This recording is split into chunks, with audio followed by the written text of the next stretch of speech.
Hello, is this better?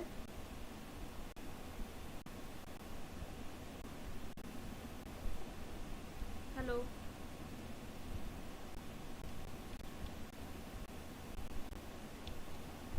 Is this better now?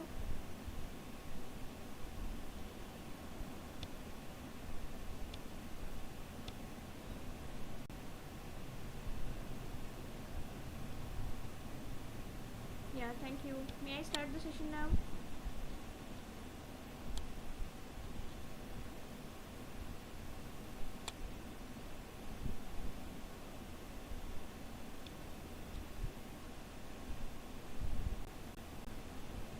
Okay, thank you. Hello everyone, my name is Dr. Aparna. I am Dr. Aparna Dey. I am an MDS periodontist. Today I am assigned to present a class on MPPSC question paper 2022. We will start the first question. This question was asked, and it is being asked. Maybe it is not showing. It will take 2 seconds.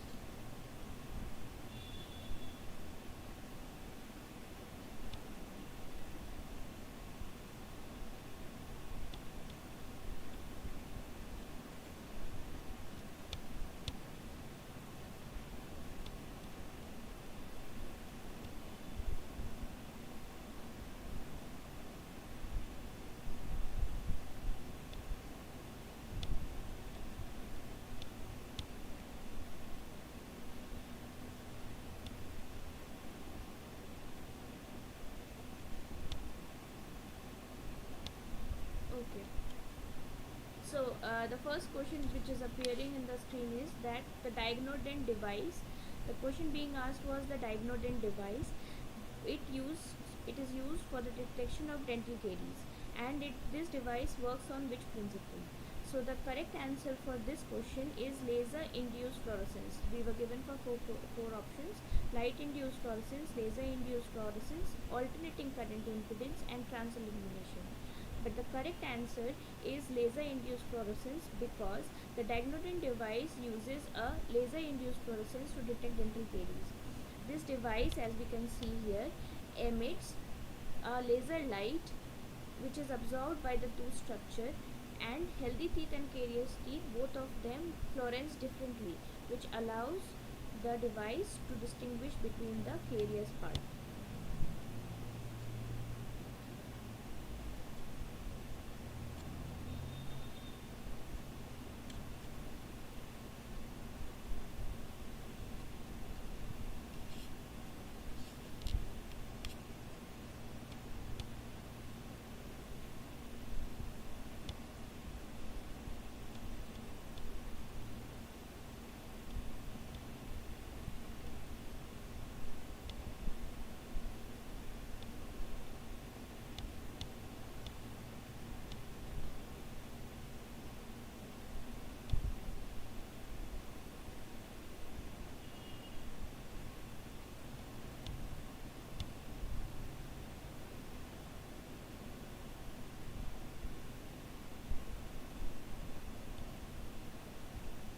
The second question, which is appeared in the screen, the most persistent microorganism that plays a major role in etiology of persistent periradicular lesions after root canal treatment is, they were given four options: Actinomyces, Lactobacillus, Enterococcus faecalis, and T. forsythia.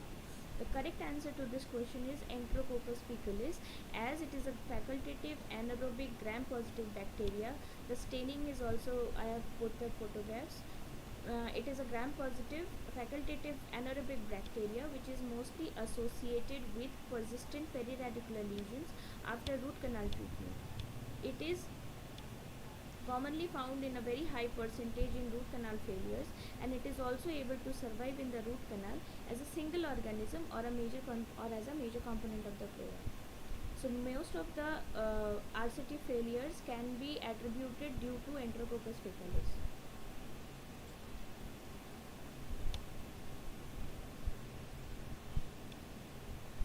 The next question is,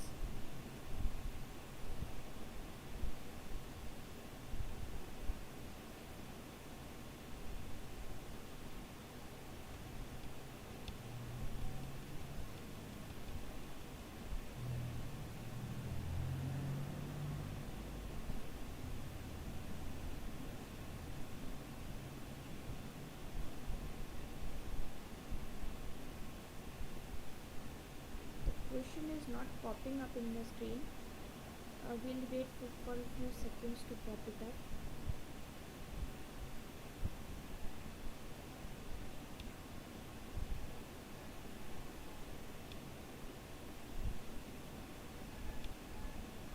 Okay, so the third question is the recommended post of post length for post canal and core restoration is. The four options are half of the root length, 2/3 of the length of the root, 2/3 of the length of the tooth, 1/3 of the length of the root. So the correct answer to this question is 2/3 the length of the root. As we can see, the post and core is done for a successful endodontic procedure. For this post and core restoration to be successful, the length of the post is a critical factor, which ensures the retention of the post. It also distributes the stress along the root, which prevents root fracture, and thus the ideal post length guidelines are 2/3 of the root length, which is considered to provide the most optimal length, to provide the most adequate retention and the stability of the post. Minimum post length should be equal or at least equal to the height of the crown to ensure sufficient retention. Also, apical seal preservation should be also there, because we leave 4 to 5 mm of gutta percha at the apical end to maintain the apical seal and prevent reinfection. So the correct answer to this question is 2/3 the length of the root, which is due to getting the strength of the core and crown.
Okay, the next question is biologic width is the distance between the margin of the restoration and the marginal gingiva, or the base of the sulcus to the level of the bone, or the interdental papillae and the base of the sulcus, or the margin of the restoration to the level of the bone crest. So the biological width, as we can see here, it is the margin to the restoration to the level of the bone crest. The biological width is the space between the gingival sulcus and also the alveolar crest. Now it is composed as junctional epithelium and connective tissue attachment. So whenever we put any restoration in the tooth or around the tooth, the distance between the restoration margin, or that is the edge of the crown, and the bone crest should be maintained at a safe distance to respect the biological width. If we miss this biological width, then only the tissue irritation after crown giving the crown starts. So we have to appreciate this biological width, which is of 2.00 millimeters, and it should be maintained throughout all the restorations. So the correct answer to this question is the margin of the restoration to the level of the bone crest.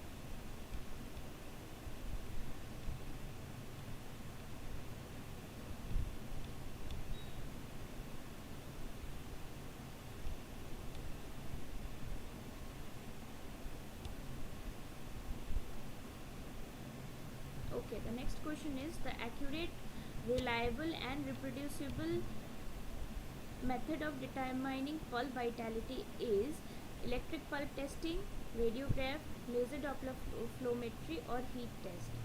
So to check the pulp vitality, electric pulp testing is also done, heat test is also done, but the question asks that which is the most accurate and reliable and reproducible method of determining pulp vitality. So the correct answer to this question is laser Doppler flowmetry. What is laser Doppler flowmetry? Laser Doppler flowmetry is a non-invasive technique that measures the blood flow within the dental pulp directly. It provides an objective and accurate assessment of pulpal vitality by detecting the movement of red blood cells within the pulp. So as we can see in this bar, the 6th level color scale is representing relative low to high tissue perfusion. If there is higher perfusion, the tissue will show red color, and if there is low perfusion, which is there is necrosis of the pulp, the color of the while the tooth goes under laser Doppler perfusion, the color will turn into blue. The tooth will turn into blue. So this type of laser Doppler flowmetry, it is a very non-invasive technique. Electric pulp testing and heat test both can be both are non-invasive, but it can be very painful to patient if the pulp is hot tooth pulp. The heat test will give very alarming signals. So this laser Doppler flowmetry is the best method to check whether the pulp is vital or not.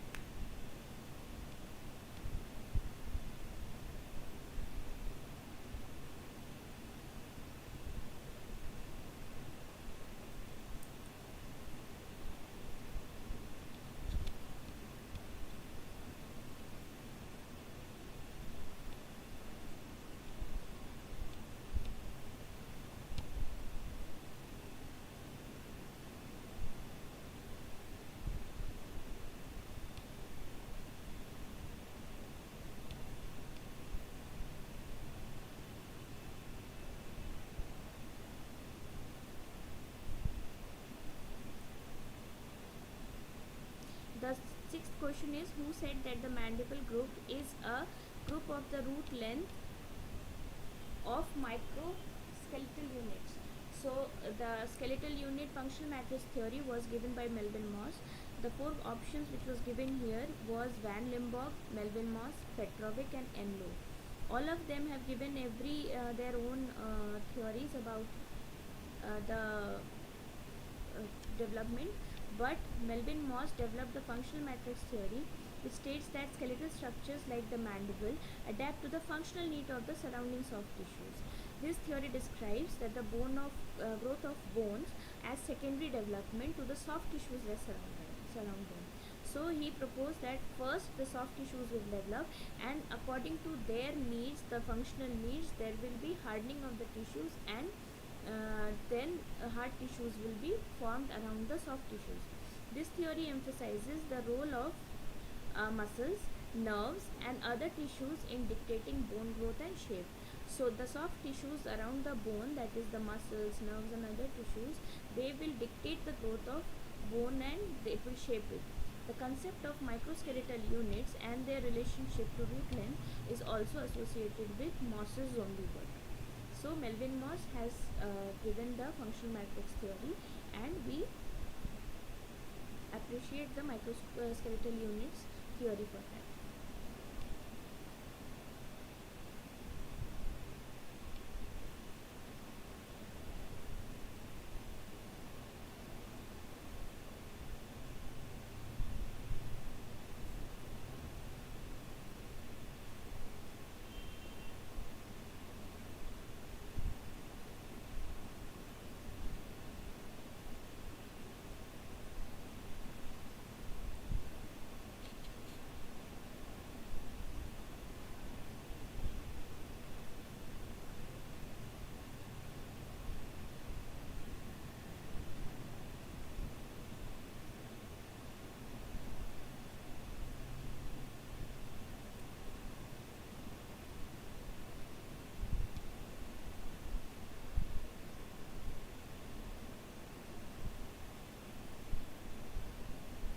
Okay, the next question is that in males, the maxillary intercanine width may continue till which age? So in males, the correct age is 18 years. The four options given were 9 years, 12 years, 14 years, and 18 years. But the correct answer is 18 years. The growth of the maxilla, that is the upper jaw, undergoes late transverse growth, which is partly responsible for the increase in intercanine width. So the dental changes include alveolar modeling, and the dental changes also contribute to this increase. Why is there any gender differences? Because male subjects generally have larger dental arches, including intercanine widths, compared to females, which becomes stable after 18. The intercanine width in males generally stabilize at the 18 years of age, because after 18 years of age there is very less chances of a growth spurt. So the stabilization of intercanine width happens at the age of 18 years.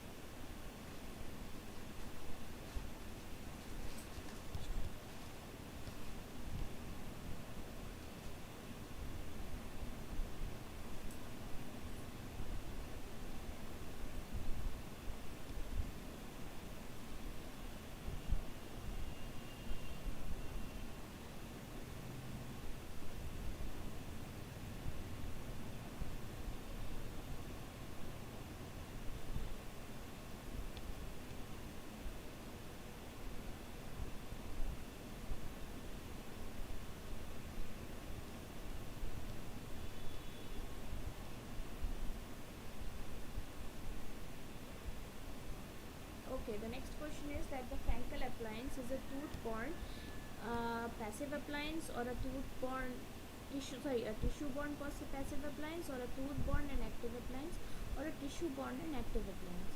So the Frankel appliance is a myofunctional appliance which relies on the soft tissues of the mouth, that is the oral musculature and periosteum, for its function. So it is tissue-borne appliance, and it also works by influencing the muscle function, and also it guides the jaw growth, which can be considered as an active appliance. So the Frankel appliance can be classified into tooth-borne and active appliance.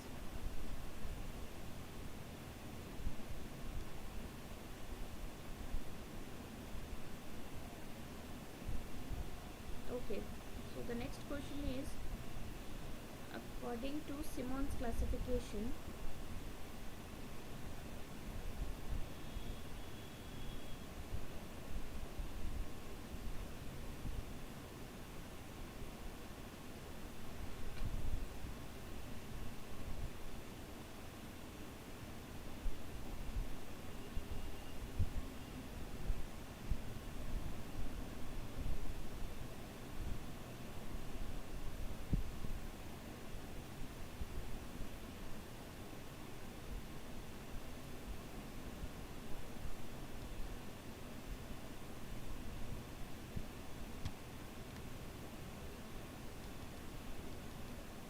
according to Simon's classification, when the maxilla is closer to the Frankfurt horizontal plane, it is called as what? Four options are given: attraction, abstraction, expansion, and contraction.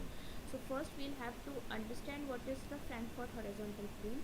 As you can see in this diagram, this is the Frankfurt horizontal plane, which connects the lowest point of the orbit, that is orbital, and the superior point of the external auditory meters.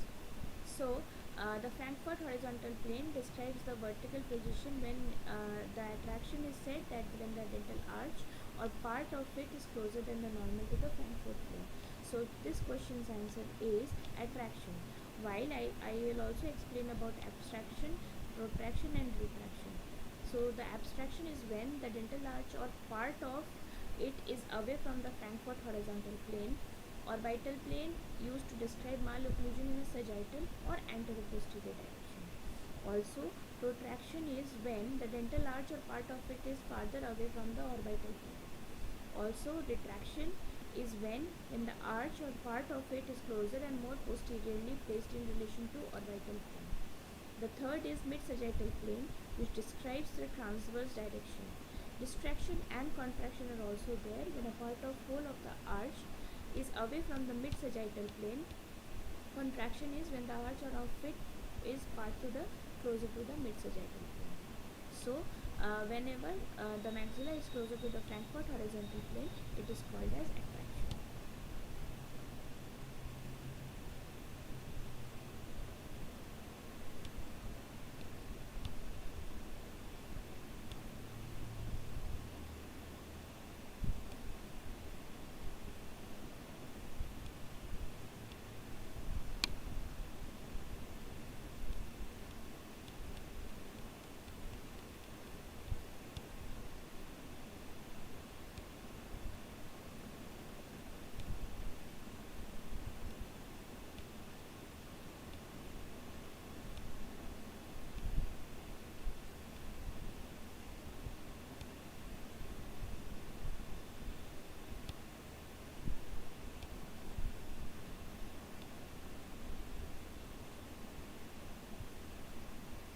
Okay, the next question is DICOM is digital imaging and communication in medicine, direct imaging and communication in medicine, or dental imaging and communication in medicine. Digital ion in communication in medicine. The correct answer is digital imaging and communication in medicine.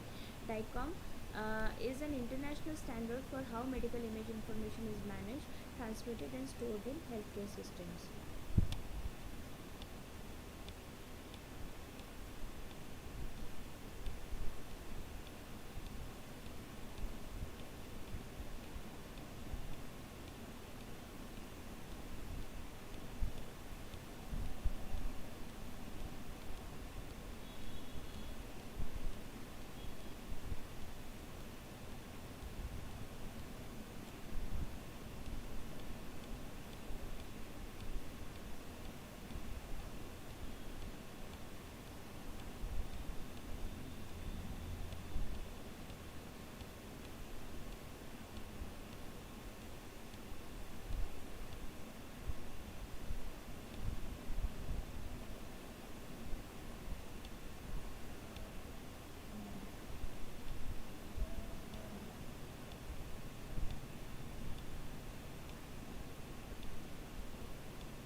Okay, so we'll continue with the next question, that is pathognomic sign of mandibular fracture is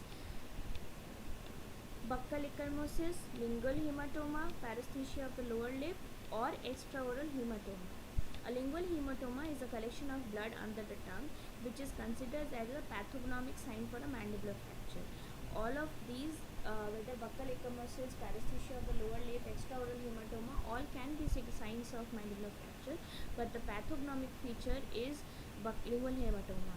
So this is because of the inferior alveolar nerve passes through the mandible, and when it is damaged in a fracture, it can cause bleeding into the surrounding tissue, leading to a visible swelling in the tongue. Sorry, under the tongue.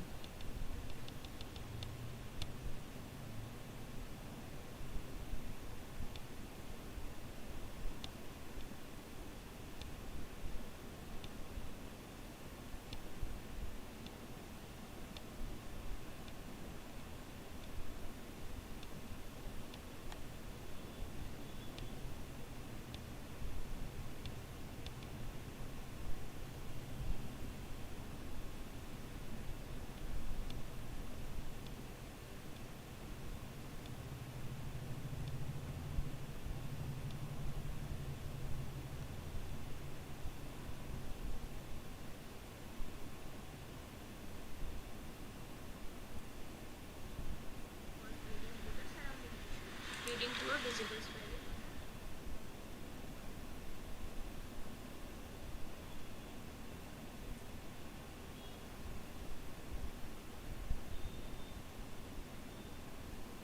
Okay, continuing to the next question, if a fracture of jaw bone is involving the dentoalveolar fragment, then it is called as what? comminuted fracture or compound fracture or simple fracture or green stick fracture. So the compound fracture is one where the broken bone is exposed into the outside environment, which is true in the case of a dentoalveolar fracture since it communicates with the oral cavity. So the correct answer for this question is a compound fracture.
Coming to the next question, that is emergency tracheostomy is done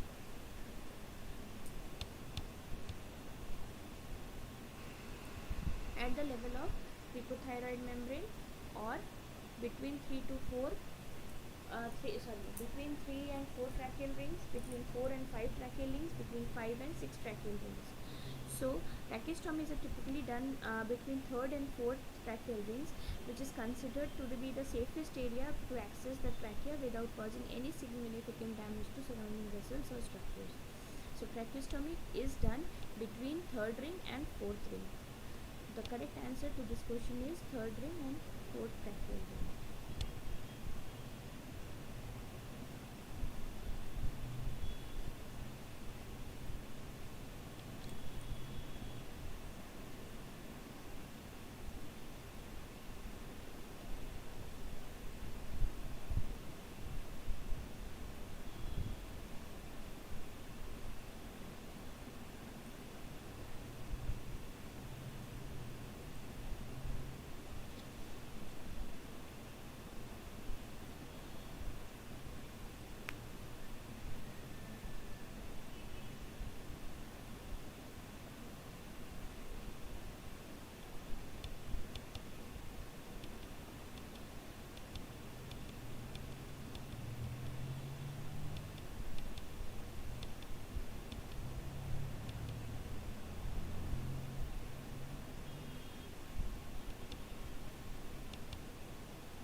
The next question is pleomorphic adenoma is most commonly seen in which salivary gland? So the answer to this question will be parotid gland.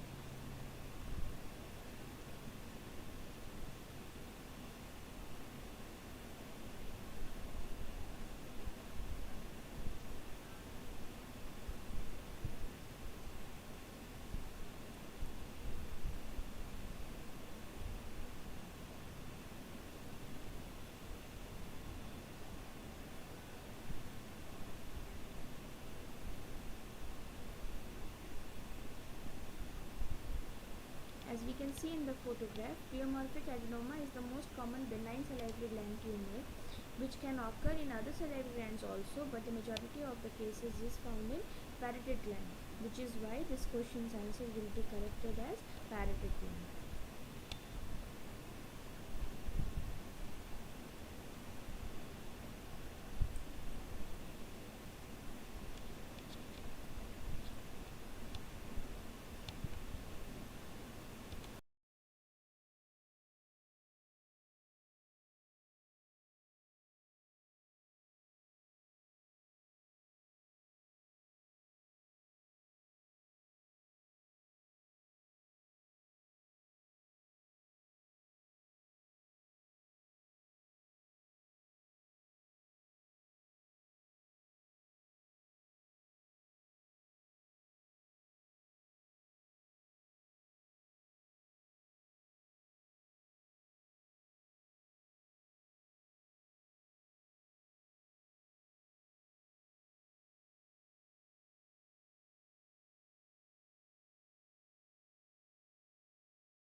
next question is necrotizing fasciitis is usually caused by which organisms?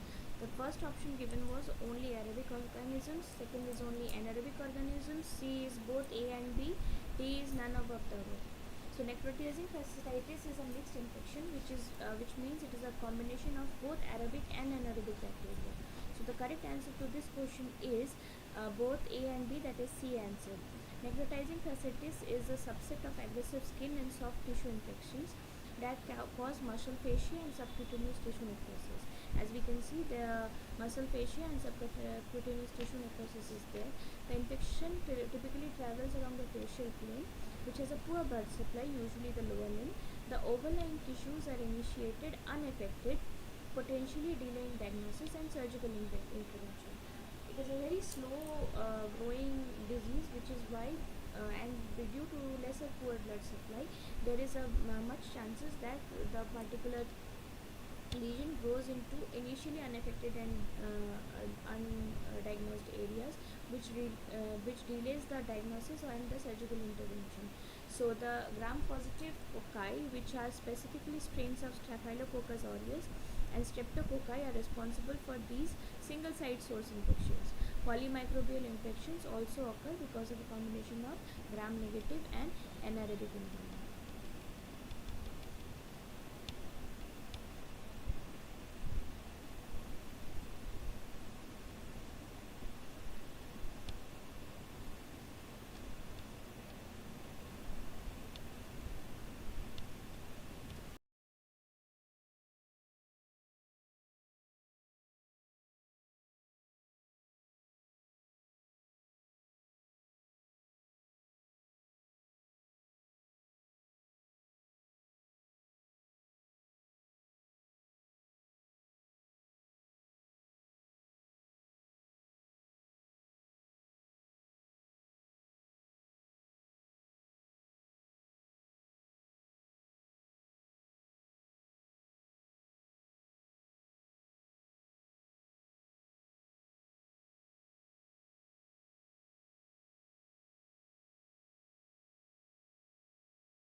Okay, the next question is computerized control local delivery anesthetic delivery system is known as WAND, WAND. That is, WAND stands for Computerized Controlled Local Anesthetic Delivery System and was introduced in 1997 as a new concept in drug delivery according to Korea Synapse. It is a computer-controlled local anesthetic delivery system that precisely controls the flow rate of the anesthetic, ensuring a slow, steady and comfortable injection. So the correct answer to this question would be WAND.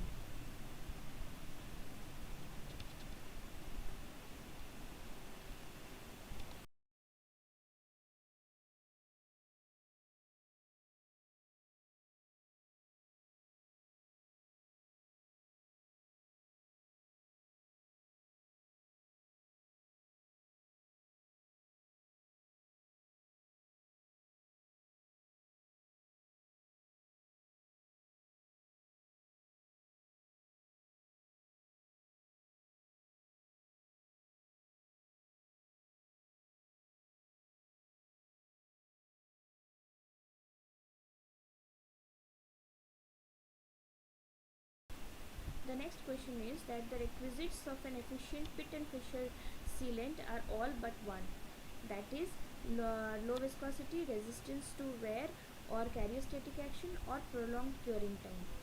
So an efficient pit and fissure sealants needs to cure quickly to prevent it from being dislodged before it sets and create a good seal. Prolonged curing time would delay the sealant from hardening and therefore would reduce its effectiveness. Low viscosity, resistance to wear, and periostatic action are all desirable properties of a good pit and fissure sealants, whereas a low viscosity allows the sealant to flow and penetrate into the pits and fissures. The resistance to wear ensures that the sealant stays in place and provides long-term protection. Periostatic action also is many times there in sealants, which help prevent further development of cavities. So the correct answer to this question is prolonged curing time, that is not required in efficient pit and fissure caries.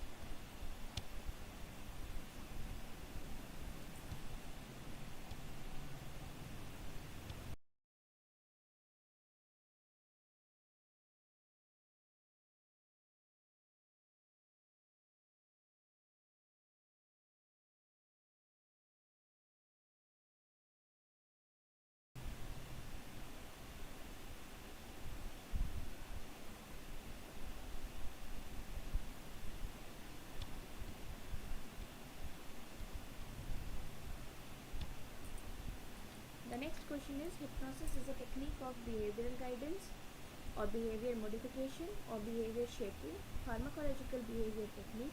Hypnosis is a technique used to facilitate changes in behavior, perceptions, sensations and emotions. So it is a part of behavior modification techniques, that is non-pharmacological techniques. It is a way to influence or change behavior by influencing the mental and emotional state of the patient, allowing for shifts in thoughts and actions. So the correct answer to this question is that hypnosis is a technique of behavior modification.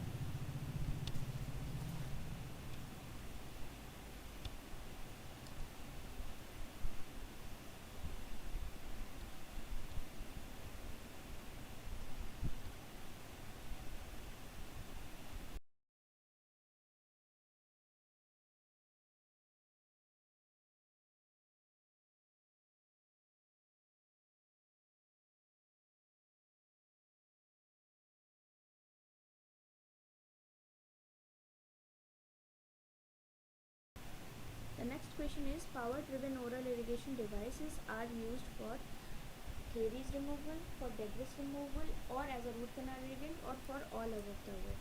The power-driven irrigation devices can be used for all of the above, that is for caries removal also for the use of debris and the bacteria removal, also as a root canal irrigant, and it can be used in all three of the above. That is why the answer would be B, all of the above.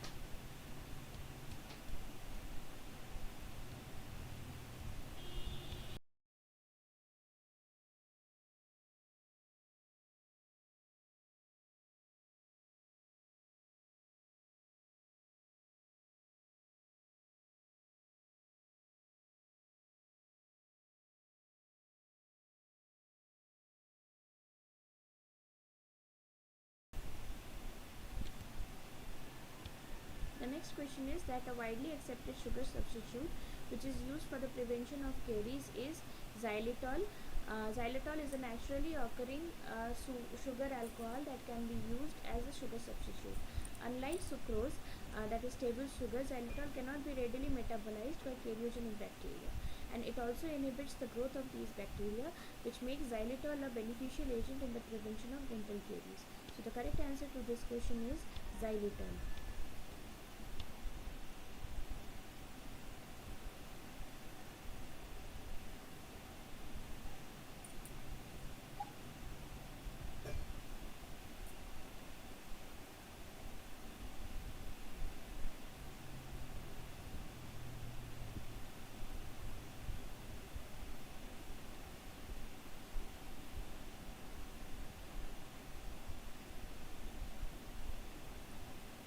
The next question is that the servo-system theory of growth was given by, in 1980, it was given by, the four options given are Van Limburg and Moss, Petrovic and Stutzman, Petrovic and Enlow, and Enlow.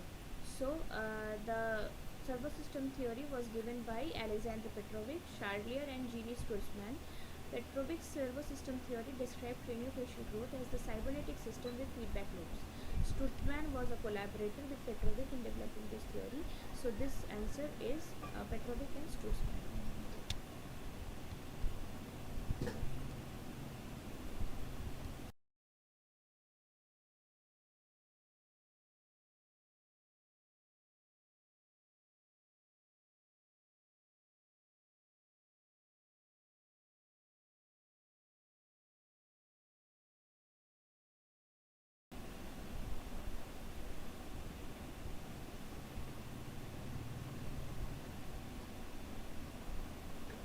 Okay, the next question is, who is known as the father of computerized orthodontics? That is the four options given by Pierre Fluoride, E.H. Angle, R.M. Ricketts and Thomas Raposi. So the correct answer to this question is Thomas Raposi's work is widely recognized as the father of computerized orthodontics, which is due to his pioneering work in developing software and technology that significantly advances the field of orthodontic diagnosis and treatment. He was the first to create computer-aided orthodontics, that is CFAO, and which allowed orthodontists to digitally analyze and plan the treatment more accurately.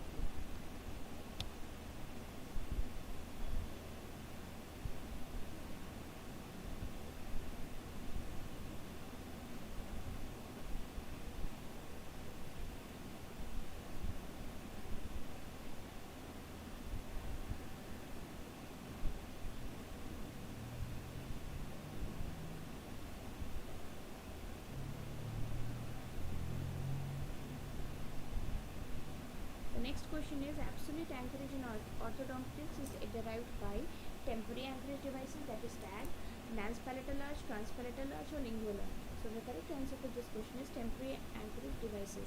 As we can see in this diagram, the absolute anchorage in orthodontics is achieved by tags.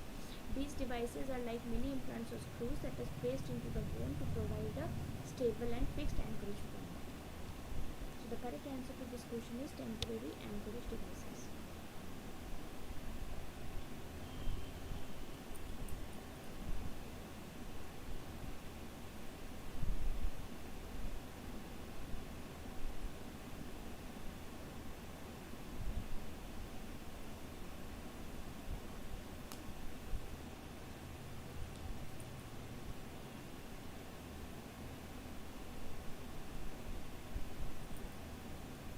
The next question is, in which phase of the tooth movement does the rapid rate of movement occur? So there are four phases: initial phase, lag phase, post-lag phase or no phase. Answers is post-lag phase. The initial phase, this phase initially has rapid movement due to the tooth displacing within the periodontal ligament, but it then slows down as the radial hyalinizes. Lag phase is during this phase that there is very or little or no tooth movement as the hyalinized tissue needs to be reabsorbed. The post-lag phase is that after the lag phase, the hyalinized tissue is removed and the bone undergoes rapid resorption, and which leads to rapid tooth movement. So the correct answer to this question is post-lag phase.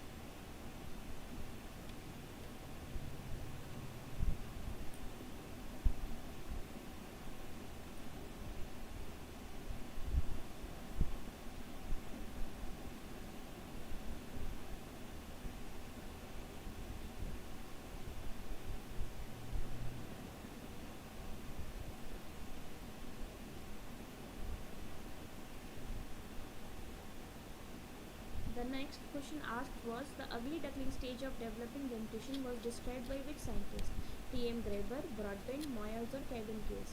The ugly duckling stage is also called as Broadbent's phenomenon, which is known as ugly duckling stage, and it refers to the transient malocclusion seen during the eruption of permanent canines, while the upper incisors may flare out and appear misaligned. But this stage, that is the ugly duckling stage of Broadbent phenomenon, is self-autocorrective. So it was named after the scientist who gave this theory, that is Broadbent.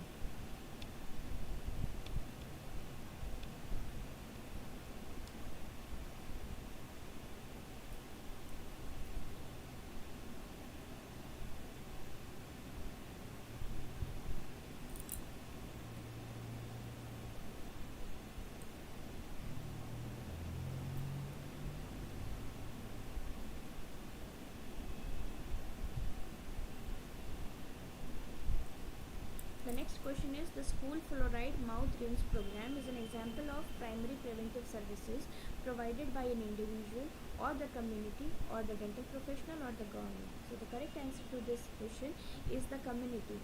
A school fluoride mouth rinse program is typically implemented at the community level, targeting a large number of children through their school so that maximum number of children are benefited from it. The program is designed to promote oral health and prevent tooth decay by providing regular access to fluoride mouth rinse. While individual dentists might recommend fluoride rinses to their patients, a widespread structured program like a school-based one is administered by the community or public health entities. So this school fluoride rinse program is run by the community.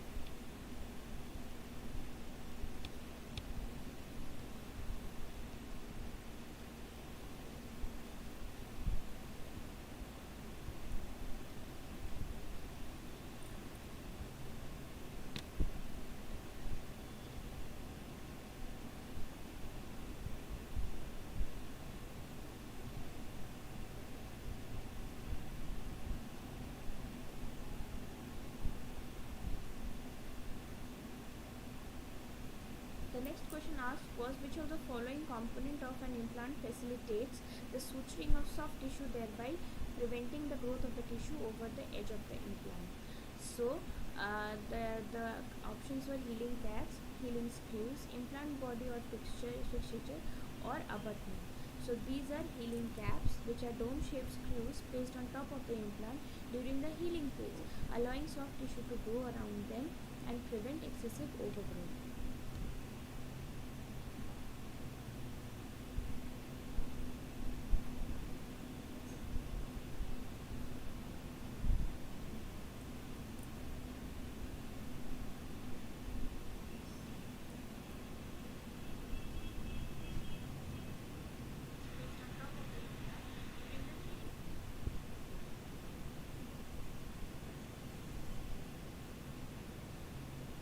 The next question asked was, Durafat fluoride varnish contains fluoride in which concentration?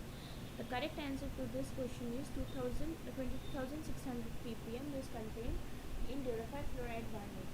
So the question had four options: 7,000 ppm, 5,000 ppm, 2,600 and 11,300.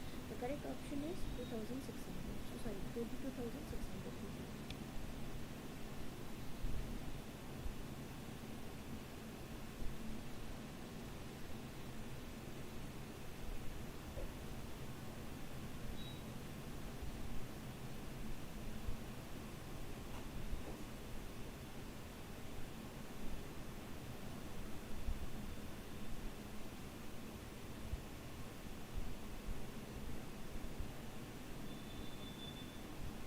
The next question asked was, the choice of treatment and disposal of category number 3, that is microbiology and biotechnology waste, is that is autoclaving, microwaving or incineration, the disinfection by chemical treatment, disinfection by deep burial or disposal in secured landfills.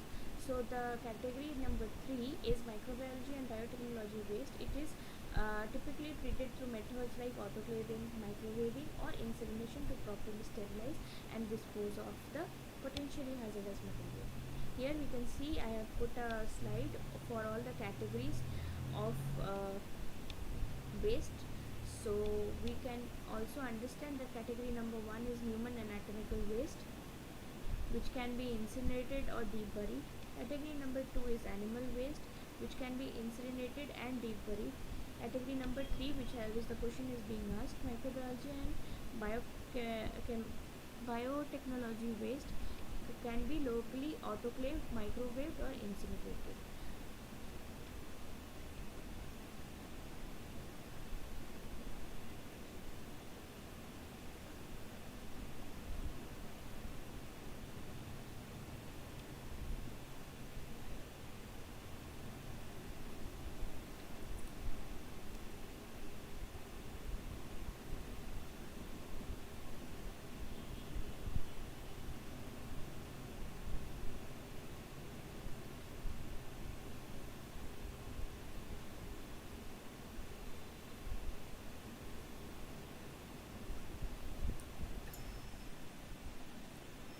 The next question to this is the water soluble vitamin which has a vital role to play in tissue oxidation and is needed for the formation of collagen is ascorbic acid.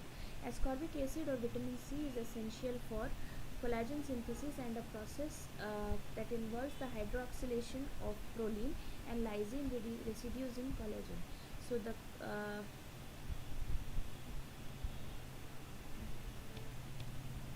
ascorbic acid plays a vital role in tissue oxidation and it is needed for the formation of collagen.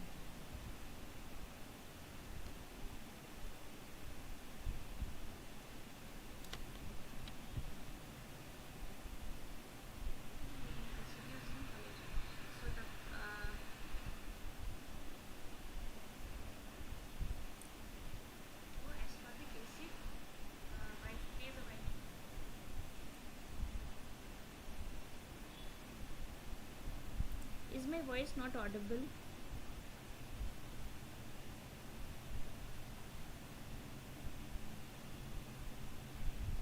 Am I audible right now?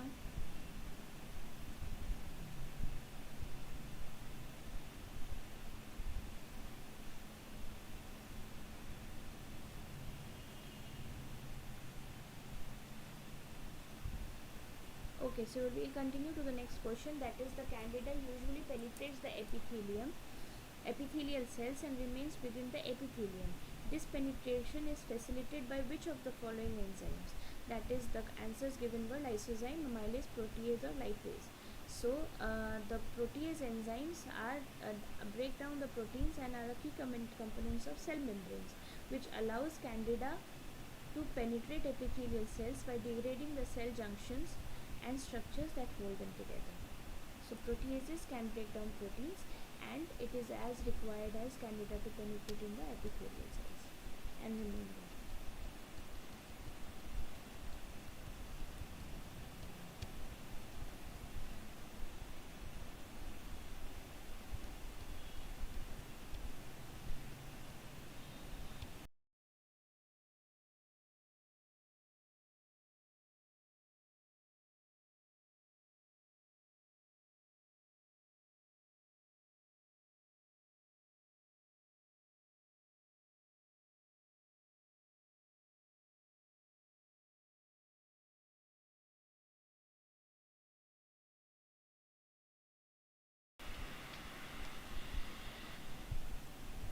Am I audible?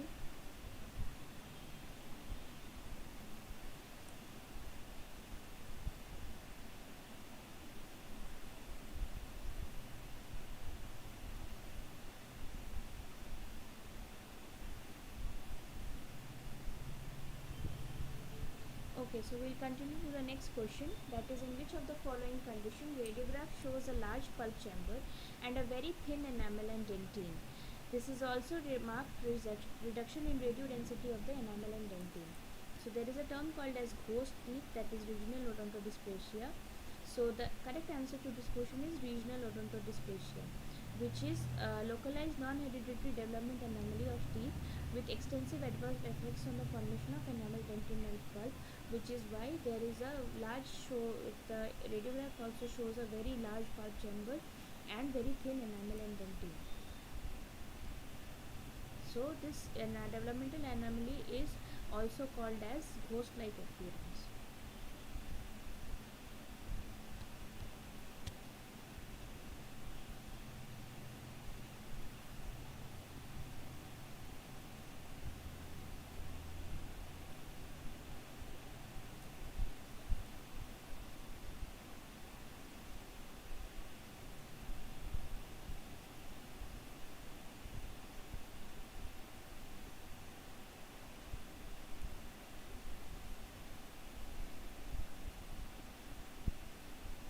Okay, so as the stream has already completed 1 hour, I'd like to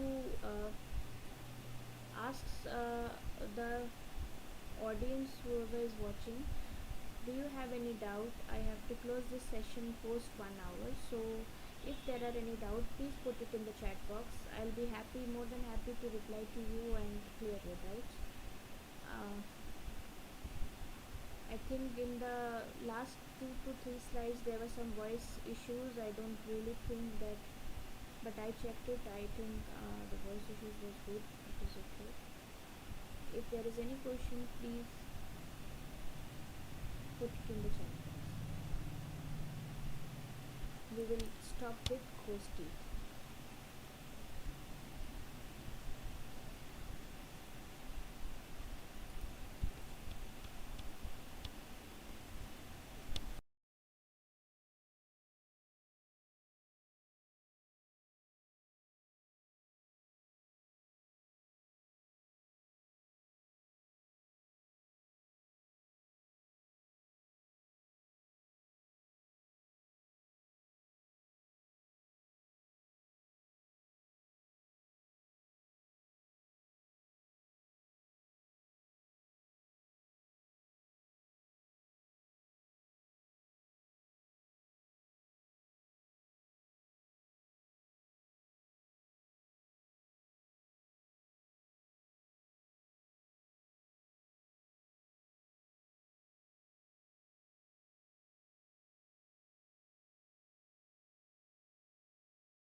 Hello.